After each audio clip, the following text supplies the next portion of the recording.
Машина заглохла. Сутки автостопа позади, а я еще не доехала до Ростова. Прям в кабине. Полицейские ко мне подошли и говорят, может, не надо под камерами.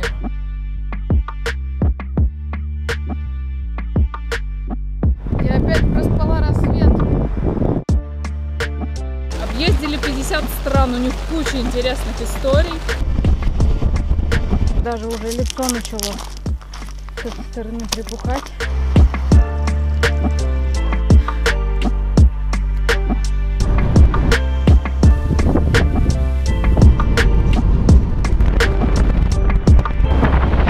Я очень рада, что получилось так. Всем привет! Вы на канале Бомжа. И по традиции в воскресенье у нас выходит очередной ролик. Сегодня речь пойдет о Грузии. Моя подруга Даша поехала автостопом из России, проехала всю Грузию и про это сняла ролик. Не судите строго, это ее первый ролик на YouTube. И приятного просмотра!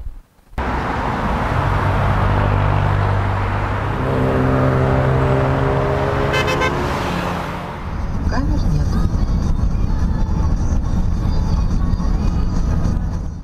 Полвторого уже. 350-й километр М4 и машина заглохла. Просто на горке взяла и заглохла, и не заводится.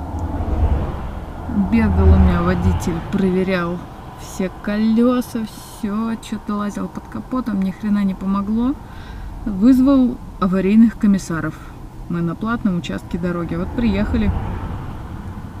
Интересно, что будет дальше? Я еще так не попадала к комиссарам.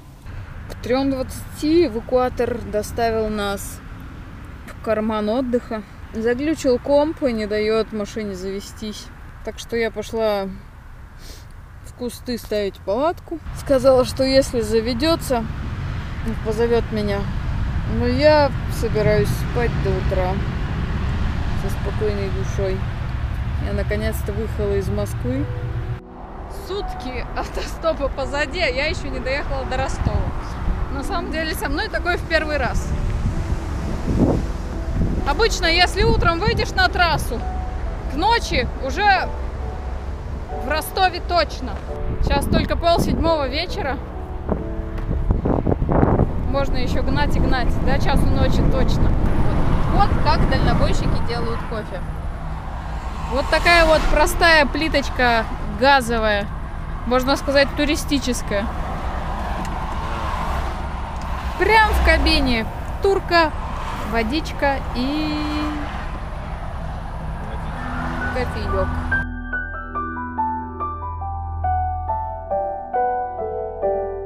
Уже больше суток в пути, и я до сих пор не добралась до Ростова-на-Дону.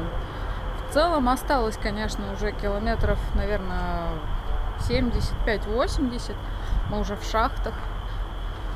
Я поймала машину прям до Армении. Ну, в Армению я сейчас, наверное, не поеду. Ребята, к которым я собираюсь, уже в Грузии. Поеду в Грузию. Пока вот так. Вот что еще хочется рассказать. Многие спрашивают, а как ездить автостопом? На самом деле, в целом все просто. Выходи на дорогу и поднимай руку. А сейчас я буду спать на второй полке. И тут есть выход на крышу. Это тебе не хухры-мухры. Я опять проспала рассвет. 6 утра. Сегодня двигаемся до Владикавказа. Вот мы выехали из Кабардино-Балкарии, и буквально сразу начался ливень, все мокрое насквозь. И водила уже не готов меня терпеть вторые сутки, говорит, ну что, давай, как бы 8 часов вечера, в дождь, в темноту уже сложно поймать машину. Я только вылезла на остановке, пока тут понимаю, где я нахожусь, пырюсь в телефон. Вот полицейские ко мне подошли, говорят, может помочь, что подсказать, хочешь, мы тебе машину поймаем. И такое бывает. Границу из России в Грузию я пересекала в 2 этапа. После того, как менты меня посадили к очень крутым чувакам на тачку, они, кстати, блогеры, мы подъехали к границе где-то в 11 часов вечера. Очередь была до границы российской примерно 2 километра. Ну, мы чуть-чуть постояли, поняли, что ни хрена не двигается, и поехали обратно во Владик. Вот попросила их меня высадить по дороге, поставила палатку, при том, что ливень, гром, гроза, они мне пишут, что ты точно нормально в такой дождь, ты уже устроилась, может, вещи соберешь и обратно с нами? А я уже устроилась, в палатке-то не кажется это таким страшным, тут сухо, тепло, в целом все хорошо, обменялись номерами. Завтра, как проснуться, подцепят меня здесь на дороге и поедем пересекать границу. Переночевав во Владикавказе, на следующий день поехали около 12 часов дня. И очереди практически не было. Ну, то есть машин 5-6 всего лишь. Российскую границу мы пересекли минут за 20. И самый трэш начался на нейтральной территории. Понятное дело, асфальт там хреновый, дорога в ущелье, разметки нет, знаков нет, и все лезут сначала в 2 ряда, потом в 3, потом в 4, потом еще один ряд занимает встречку. Встречные машины из Грузии не могут проехать вообще никак. Впереди 2 тоннеля длинных, в тоннелях тоже пробка, дышать нечем. Ну, тяжело. В общей сложности мы границу пересекли за 3,5 часа.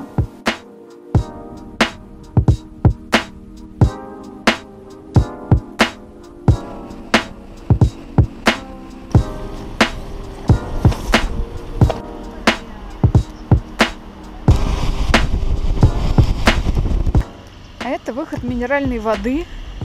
На камне откладывается карбонат.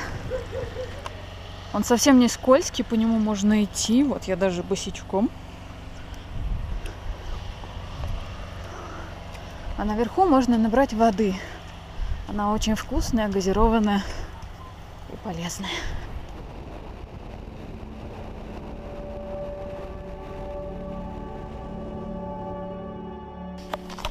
В общем, я в Грузии, на побережье, уже почти на месте. Но есть такая проблема.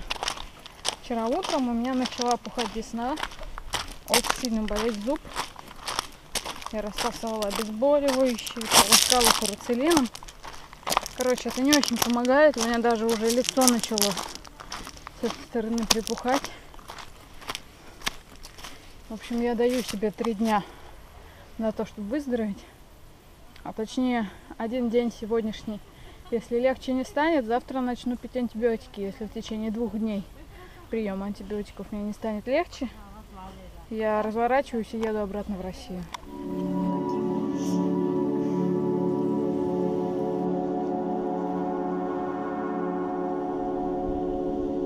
Помахайте, что ли?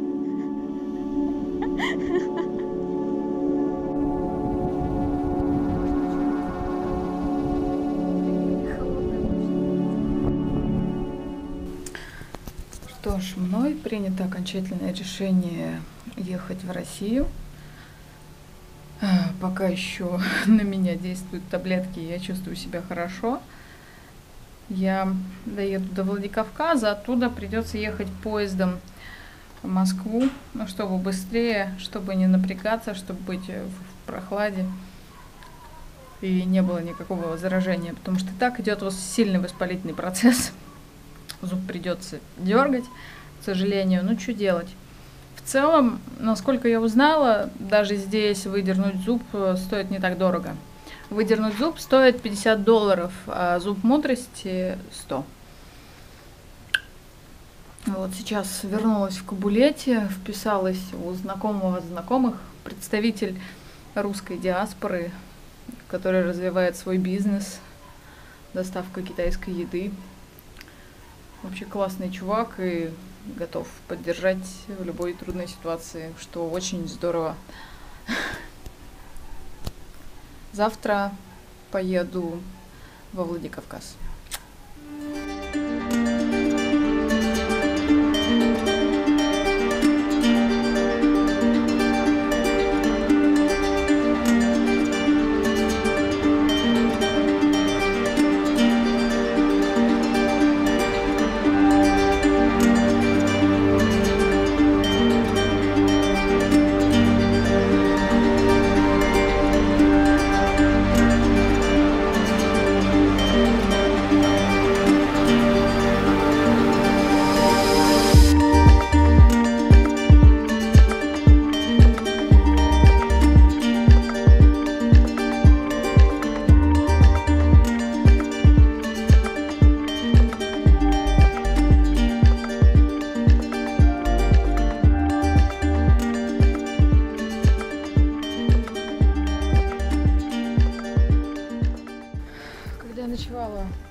коттедже у Сашки всю ночь шел дождь, громыхало, лило не то что из ведра, поливало прям